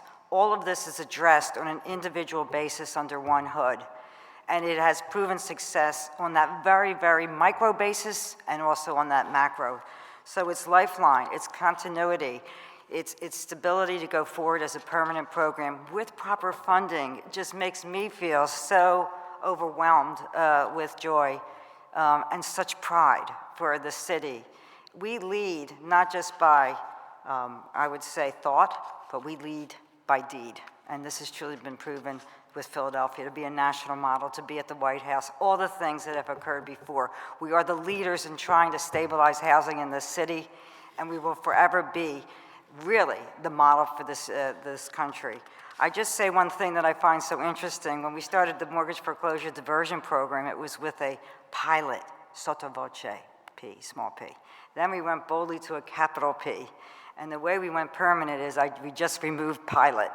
So I think I like the auspices of this setting to really have eviction stabilized, confirmed by permanency of all of the working parts of this program. I salute you so much in being the leaders in this, and also former council member Gim. She was quite a partner in this from the early stages of discussion. So yes, is it deja vu all over again, in part? But this truly has been taking it to another stage. So I can't thank you enough for your support, knowing that the permanency of this program is really steadfast, needed, and only will improve. My one thoughts are, continue outreach as best you can. That's always an improvement. Continue dialogue, collaborate with the courts. This is as much a win-win for them, as Sue Wasserkrug would say, as for the individuals, right? We lower dockets, better administration, they get to the other matters at hand. Work with them, even if there's programs under the hood, that even if a filing is made of a distressed tenant, that there could be programs even available under that format. There's more to be done, but we have the right people in place to do it. The courts are, though you don't want court intervention, please look to them as what could be other options in terms of it. So again, I salute, and it's an honor, privilege to be here and to see all that has come forward. Thank you. Thank you so much. I'm a Judge Rizzo stan. It means so much for you to be here, and I just want to thank you so much for not only your support of this program, but your efforts for housing justice, more broadly, including everything that you did to help us get to a just settlement for the tenants of the University City Townhomes. I admire you so much. Of your leadership. I too am a member of the Judge Rizzo fan club, and one thing I want to thank you for is it's so frustrating and so difficult at times when you're representing so many low-income tenants in a system that is not set up for their success. That the system until now has been set up to have as many evictions as possible if folks couldn't pay, or if for other reasons if they had to leave. But you taught me a term that you created in the mortgage foreclosure program that works for us now as well, that even through these mediation programs, not going through the eviction diversion mediation program, not every scenario is going to work out fully beneficially for the tenant. But you talked about a soft landing. Graceful exit. Graceful exit. That's right. It actually is national following now, and but doesn't it fit the bill, Councilmember Landau? Doesn't it fit the bill? Thank you. It is really that moment where there's not much else you can do, but as was stated earlier, you're not going to have a mark on your record. You're not going to have an eviction filing even, and you might even have bought yourself 30 days to get out and to start anew, but at least you have the graceful exit. Right. Thank you so much. Minority Leader. I guess Madam Chair. Yeah. Whenever. Seniority trumps. No. Councilmember Jones. Minority Leader. Okay. Thank you so much for all the support. Yeah, it's really good to see you. I'm adding to the fan club. Like, this has been an interesting journey, and I really appreciate you taking this journey with us. So I just wanted to just chime in and say thank you as well. It's so an honor to work with all of you, and thank you. Councilmember Jones. So, Well, where have you, I have been looking for you. there we go. So I'm one of your day one fans. Early in the kind of origins of the mortgage diversion program, we were feeling our way, we were building the ship while we were trying to fly it. And I remember your wealth of knowledge as to what we should do, what we can do. You explained to me early that we're separate pursuit organizations, cannot trump one another, but we can work together. And you proved that. And so, just for the record, how many homes have you saved or the process saved now? I believe the stats at this time, and I still am I'm involved with the program. I volunteer as well. So I think it's over 17,000, which have been, and that might be, yeah. Amazing. Yeah, thank you.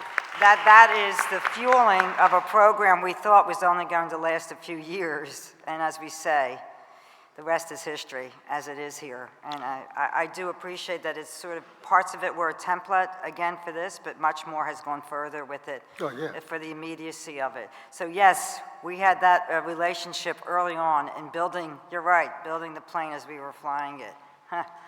What was amazing for me is a guy I went to school with who will remain nameless because this is public, came into my office. He was like Mr. Prom King, captain of the football team kind of guy, and voted most likely to succeed, came in during this process and shut my door and admitted that he was about to lose his grandparents' home.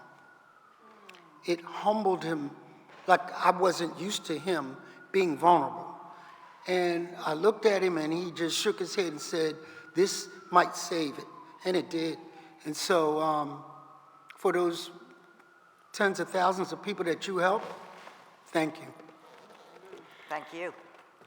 All righty. Thank you so much. All right, great to see you all. You too. As I should say in all of my comments anywhere over these years, may the force be with all of us. Thank you.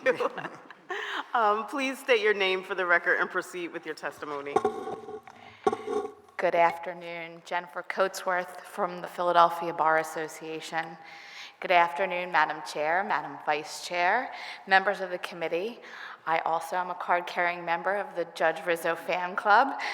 And on behalf of the members of the Philadelphia Bar Association, thank you for the opportunity to testify today in favor of continuing funding for a program that has kept thousands of Philadelphians in their homes and made our city a nationwide model for success, the Philadelphia Eviction Diversion Program. My name's Jen Coatsworth. I'm a partner at Margolis Edelstein, and as I stated, the Chancellor of the Philadelphia Bar Association for 2024. One of our association's core missions is to foster an understanding of, involvement in, and equal access to our justice system. That's why we have been proud to support our partners at the city and the legal services community in supporting the eviction diversion program since its inception as a pilot in 2019. As the poorest large city in America, Philadelphia has long struggled to address its eviction crisis, which has overwhelmingly disproportionate impact on non-white Philadelphia residents. Even before the onset of COVID-19 and related economic challenges, the city averaged 19,000 eviction filings per year. In Philadelphia, households headed by Black women with children are the most likely to face eviction-driven changes to housing stability. And this continued during COVID-19, with 49% of eviction filings occurring in majority Black communities and 78% occurring in communities of color. Through the Eviction Diversion Program, EDP and its agency partners, including Community Legal Services, Philadelphia Legal Assistance, the Senior Law Center, Legal Clinic for the Disabled, the Tenant Union Representative Network, and others, tenants gain access to free, crucial tools for staying in their homes.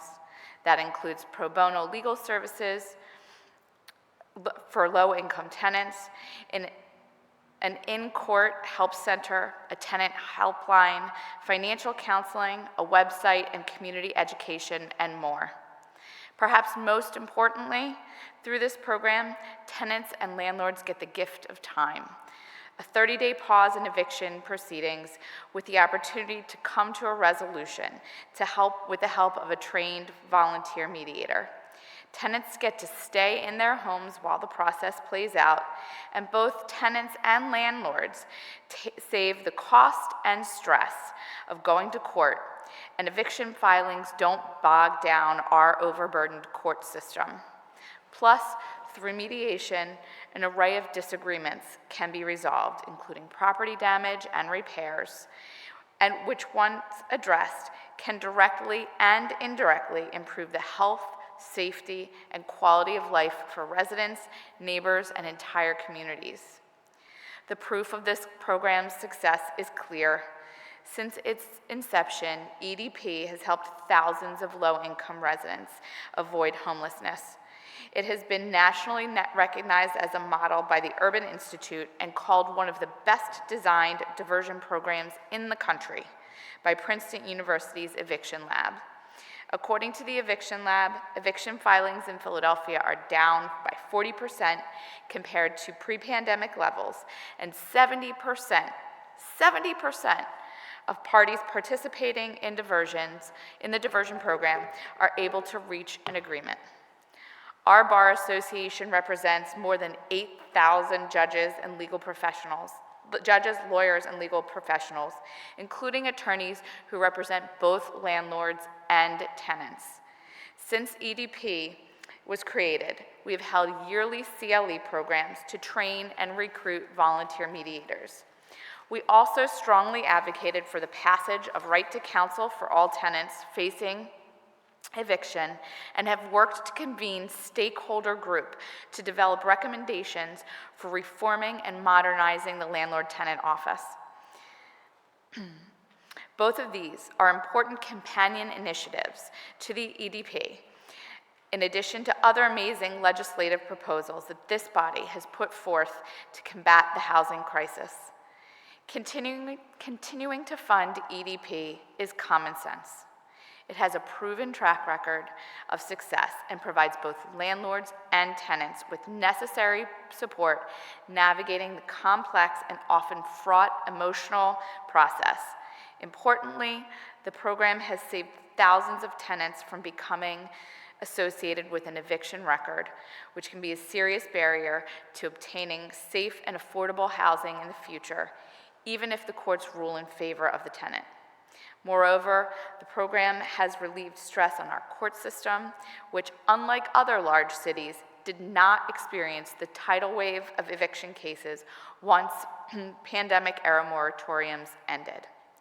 We hope that this testimony and the written comments we're submitting today are helpful to the council as it works to determine the future of this program. We're grateful for the opportunity to support this legislation, and we stand ready to help continue to support the eviction diversion program and to assist the city in whatever way we can. And I'm happy to answer any questions. Thank you so much for your testimony, and we greatly appreciate your support and partnership. Thanks to all of you. We will now move on to the public comment list. We ask that all commenters limit your testimony to 2 minutes, and if you've submitted written testimony, please summarize it. Ms. Jones, please call the names of the first 3 public commenters. Andy Toy, Stephen Chintaman, Ed Stuke,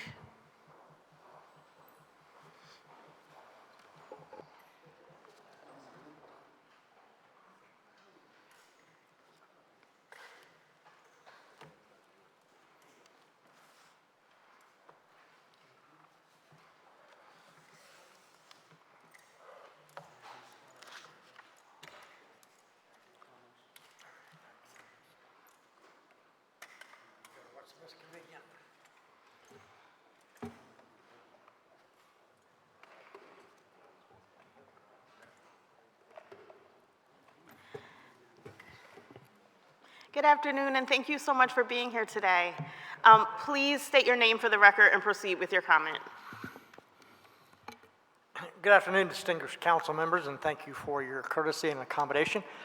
My name is Ed Stickle, and I moved to this glorious city 5 years ago when I decided that I did not want to grow old and die in a place I had lived over 2 decades. At that time, my good friend Ron said to me, "You need to spend some time to find some place you're really going to enjoy and appreciate being in." And following his advice, I conducted an international search. And at the end of that, I find myself here in Philadelphia. Now, how did I end up in Philadelphia? After looking at Edinburgh and Copenhagen and Sydney and Taipei and all around the world, I came to the conclusion that Philadelphia is where I wanted to be. And why was that? It is because of the charm and the character. And where did the charm and the character of a city come from? From the people who live in it. And I can also state without equivocation that Philadelphia is as cool today as it was 30 years ago. And I know this because I've been coming to this city off and on for 30 years. Now, back in those days, I lived in Manhattan. And admittedly, in those days, Manhattan did have the edge on Philadelphia in the cool department. However, that was then, and this is now. And New York has lost every ounce of cool that it ever had. How did it lose its cool? They forced out the cool kids with their insane rents. And many of those cool kids live in this city right now because this is a place where a lot of them came to. I just lost my train of thought. Anyway, the charm, the character, and the coolness. And this city is just a marvelous place that I've totally fallen in love with. And how people end up in places that are charming and have character and are cool is through stable communities. Stable communities are the bedrock of a city of quality, the absolute foundation, where people can put down roots and know that they're going to be someplace for decades and where they can raise their kids. And that stability will produce results across the board. Housing is a foundational, in fact, I would say it is the foundational issue. I am quite well aware that this council is attacking many of the issues that are plaguing this city right now. Many of the members of this council are concerned with crime. I know our illustrious mayor has made crime a centerpiece of her administration. Well, stable communities have less crime. If you want to get control on the crime situation, you need to promote stable communities where people feel safe and where they're invested. I know that many members of this council are committed to addressing the addiction epidemic that is plaguing this city and this Commonwealth in general. Again, housing is a foundational issue. If you want to address addiction, you need to address housing. People need to come from stable neighborhoods. They need to know that they have stable neighborhoods to be in. They need to know they're not going to be displaced and being batted around hither, thither, and yon. I know that many members of this council are concerned with education. Foundational issue is housing. You cannot build good schools unless you have stable housing with people who are going to be there for a while and will invest their time and their energy into their schools. That's how you get good quality education. And I could go through the entire list of all the issues and concerns that plague this city and many, many others, but it all goes back to housing.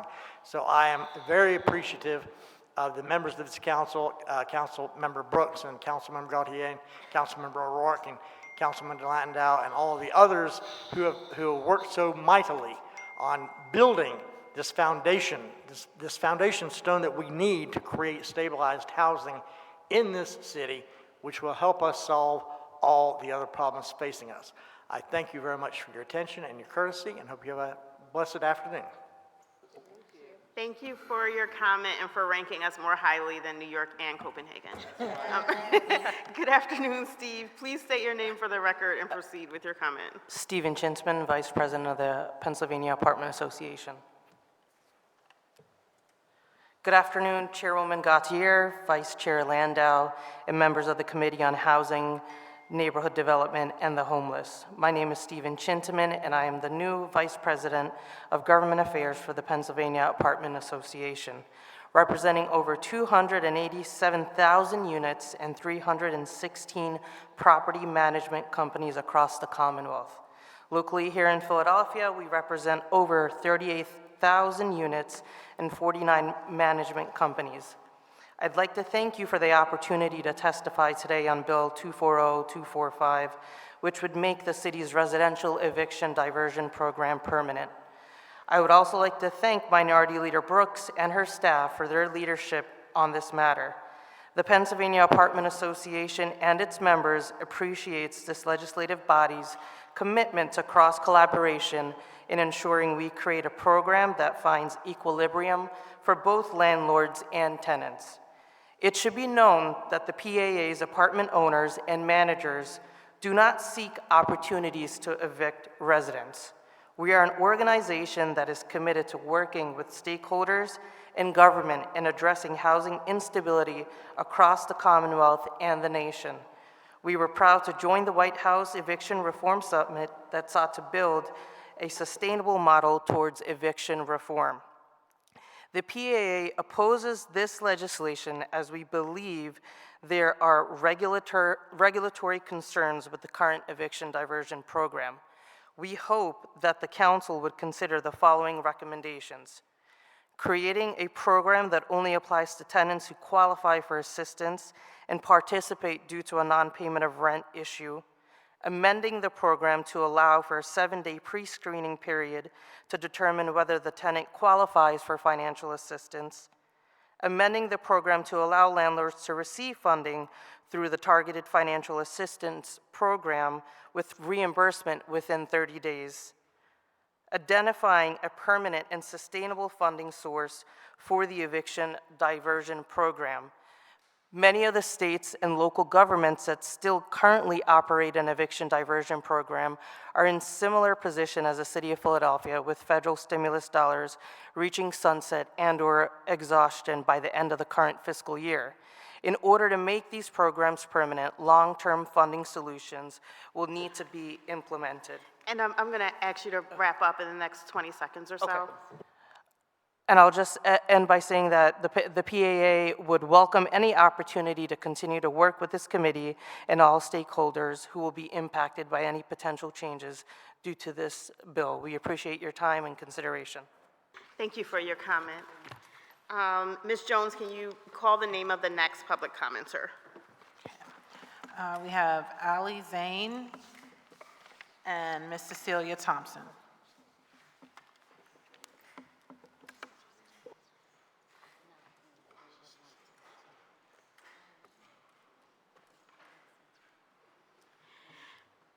Please state your name for the record and proceed with your comment.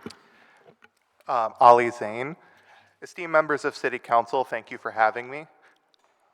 My name is Ali Zane, and I am here today on behalf of the Housing Committee of the Philadelphia Democratic Socialists of America. Philly DSA is proud to be a community co-sponsor of the Our Philadelphia Neighborhoods policy platform, and we call on City Council to extend and invest in the eviction diversion program by passing Bill number 240-245. When landlords are unresponsive, when the heat and elevators don't work, and buildings are literally falling apart, Philadelphia renters are coming together to exercise their legally protected right to organize. Renters across our great city, including tenants in Bursch Shalom in West Philadelphia, are organizing for safe, affordable, and dignified housing. Unfortunately, when renters exercise their rights, they risk a retaliatory eviction. Renters facing such retaliation can seek relief with the Fair Housing Commission. However, because of current municipal court rules, renters must race to file an FHC complaint before their landlord gets to eviction court.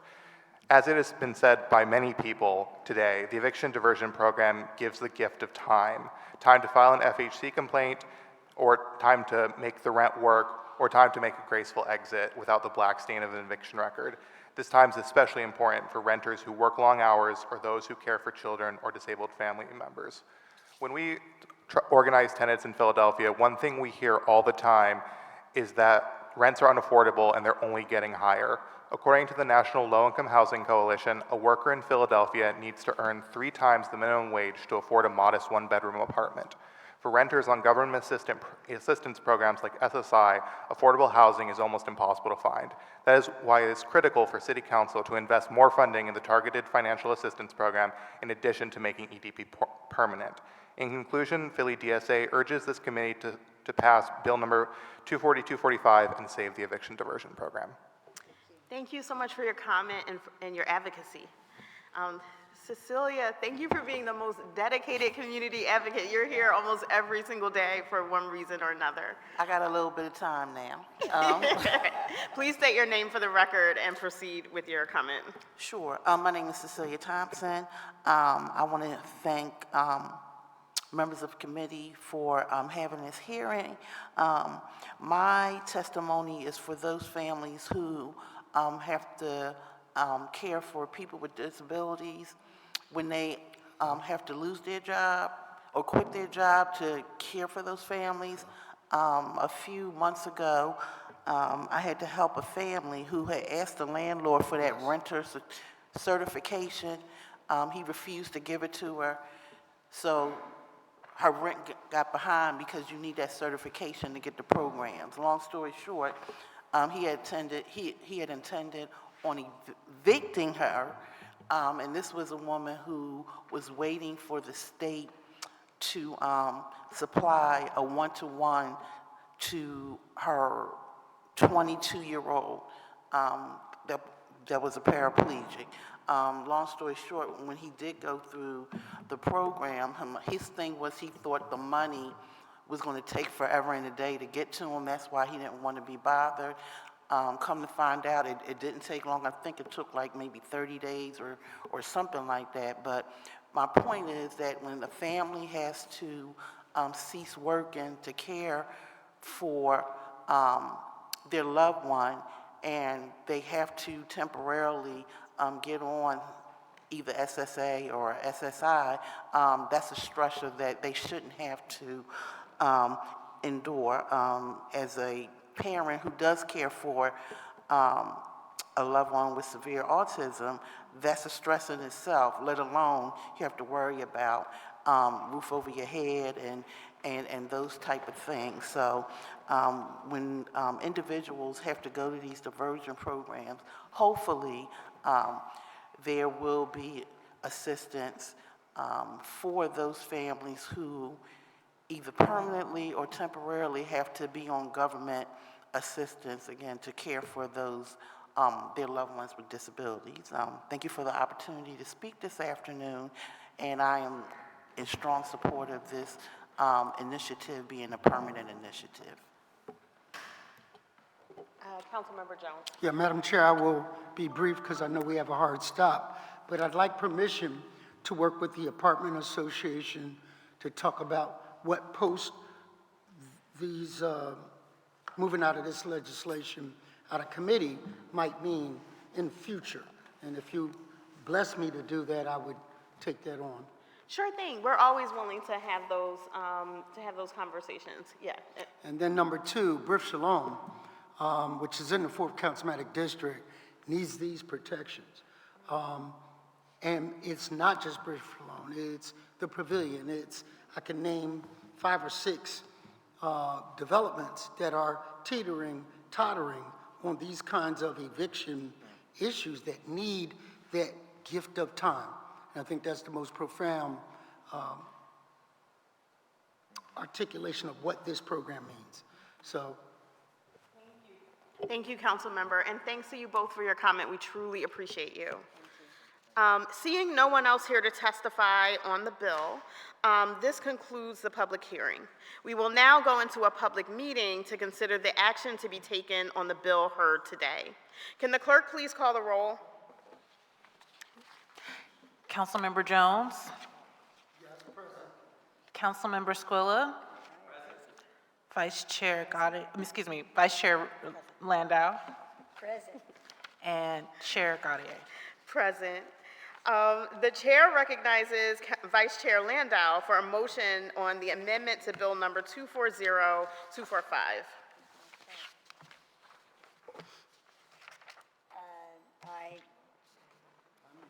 I move. I move to. Sorry.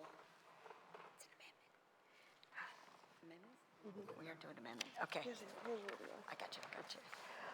Thank you, Madam Chair. I offer an amendment to Bill number 240245. A copy of the amendment has been circulated to all members of the committee. I move that the amendment to Bill number 240245 be approved. It has been moved and properly seconded that the amendment to Bill number 240245 be approved. All those in favor of the motion will signify by saying aye. Aye. Those opposed? The ayes have it and the motion carries, and the amendment to Bill number 240245 has been approved. The chair recognizes Vice Chair Landau for a motion on Bill number 240245 as amended. Thank you, Madam Chair. I move that Bill number 240245, as amended, be reported from this committee with a favorable recommendation, and further move that the rules of council be suspended to permit first reading of this bill at the next session of council. It has been moved and properly seconded that Bill number 240245, as amended, be reported from this committee with a favorable recommendation, and further move that the rules of council be suspended to permit first reading of this bill at the next session of council. All those in favor of the motion will signify by saying aye. Aye. Aye. Those opposed? The ayes have it and the motion carries. Bill number 240245, as amended, will be reported from this committee with a favorable recommendation and a request that the rules of council be suspended to permit first reading at the next session of council. This concludes the business of the Committee on Housing, Neighborhood Development, and the Homeless today. Thank you all very much for your attendance and participation.